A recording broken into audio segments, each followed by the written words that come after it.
Pemirsa TVmu dimanapun Anda berada, semoga kita semua di dalam rahmat kasih sayang Allah, petunjuk Allah dan ampunan Allah Subhanahu wa taala.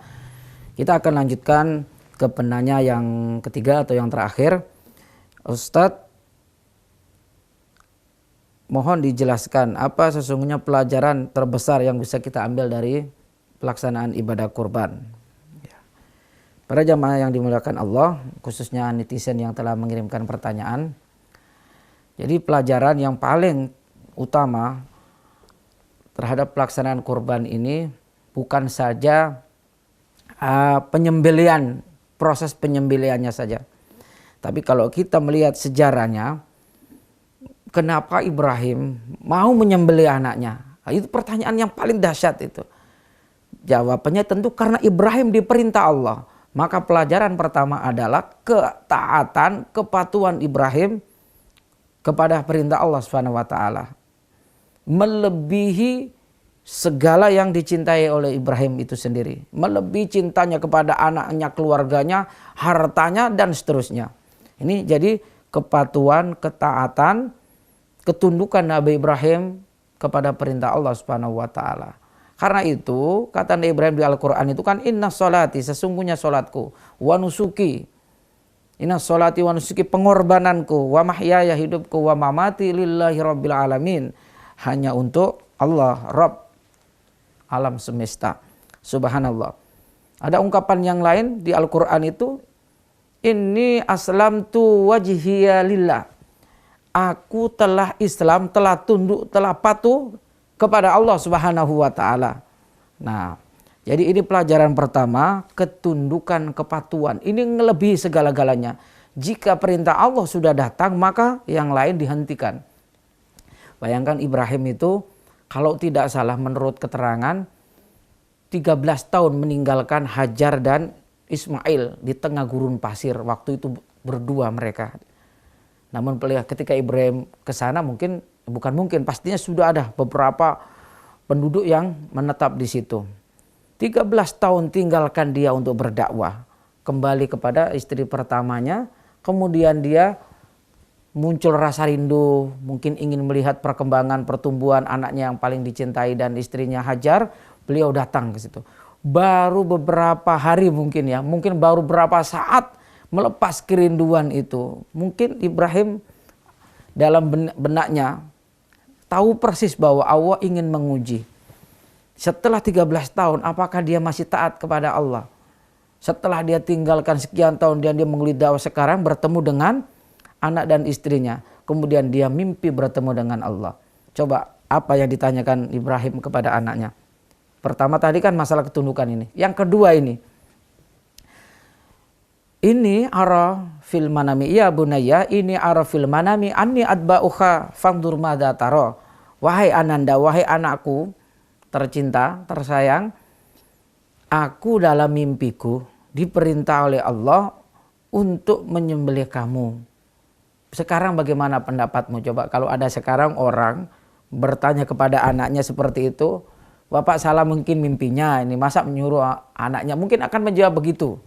Ayahanda, apa betul mimpi seperti itu? Mungkin kalau anak itu anak sembarangan, model anak-anak kita zaman sekarang ini, mungkin bukan seperti jawaban Ismail. Lihat jawaban Ismail. Ya abatif alma tu'mar, satajiduni insyaallahu minas sabirin.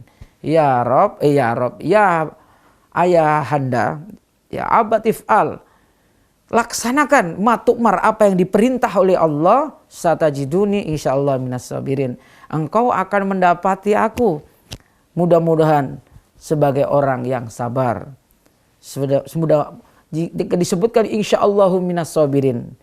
Jika engkau mengendaki engkau akan mendapatkan aku orang yang sabar. Jadi pelajaran yang kedua adalah kesabaran di dalam melaksanakan perintah Allah Subhanahu wa taala. Coba betapa tingginya nilai sebuah kesabaran.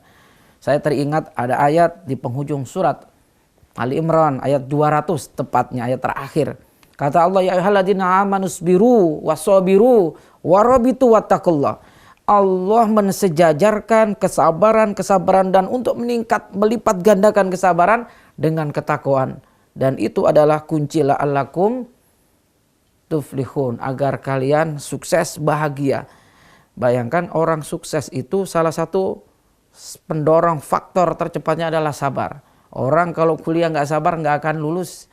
Orang ujian nggak bersabar nggak akan lulus. Begitu juga semua amalia ibadah. Maka pelajaran yang kedua adalah pelajaran tentang kesabaran. Para pemirsa dan netizen khususnya yang bertanya, pertanyaan ini bagus sekali. Ya, saya ingin mengambil dua pelajaran ini di dalam peristiwa hikmah dari kurban. Walaupun ada yang lain. Yang lain itu memang ajaran kepekaan sosial. Ajaran kepedulian kepada sesama. Tapi harus dicatat. Tanpa diniati patuh dan taat mengharapkan takwa. Ridho dari Allah.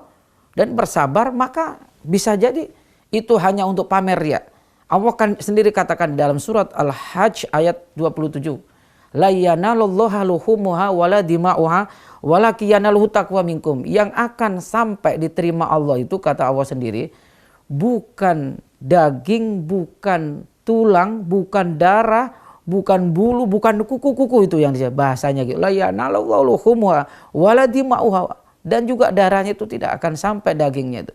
Walakin yanaluhu taqwa minkum, tetapi kepatuhan, ketaatan melaksanakan perintah dan meninggalkan larangannya adalah yang akan sampai kepada Allah Subhanahu wa taala.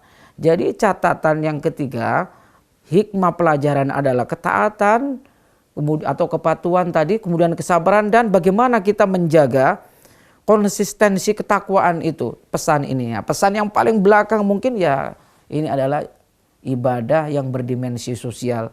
Sehingga Rasulullah mengatakan konteks dalam sosial ini betapa pentingnya kurban ini. Rasulullah sampai pernah mengatakan man kana lahu sa'atun falam yudahi fala yaqrabanna musallana. Siapa yang memiliki kelapangan harta, kelapangan rezeki, nikmat dari Allah, cukup untuk bisa membeli hari itu dan hari-hari tasyrik seekor hewan, maka dia tidak laksanakan falam yaqrabanna musallana.